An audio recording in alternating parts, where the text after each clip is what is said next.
আসসালামু আলাইকুম আপুরা, আপনাদের জন্য নিয়ে হাজির হয়ে গেলাম সুন্দর দুটি কোট সেট, যার ম্যাটেরিয়ালসটা কিন্তু খুব কমফোর্টেবল। কালার কম্বিনেশন আর কি বলবো, দেখতেই পাচ্ছেন অরেঞ্জ, তারপরে হচ্ছে ব্ল্যাক কালারের কম্বিনেশনে কিন্তু ড্রেসটা খুব সুন্দর ছিল, তাই না?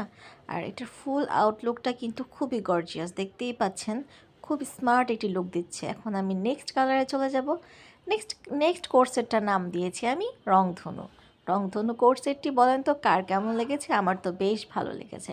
এটার যে স্লিভসটা, আমার তো খুব খুব পছন্দনীয় একটি স্লিভস। এটার মাঝে কতগুলো কালার ইউজ করেছে, sky colour, pink colour, lemon colour, wow! সব কালার মিলিয়ে কিন্তু খুব ভালো লাগছে, তাই না? আর দেখতেই পাচ্ছেন এখানে কিন্তু হচ্ছে আমরা শার্ট হাতা দিয়ে দিয়েছি, যা কিনা আমার স্টাইলটাকে আরও বেশি ইউনিক করেছে, তাই না? আর দেখেন আমি কিন্তু এখানে দুইটা হিজাব ইউজ করেছি, আপনারা চাইলে একটা হিজাবও ইউজ করতে পারেন। ফুল লুকটাই কিন্তু আমার চেঞ্জ হয়ে গিয়েছে, মনে হচ্ছে না একদম, কি বলবো, জাস্ট ওয়াও একটি কালেকশন।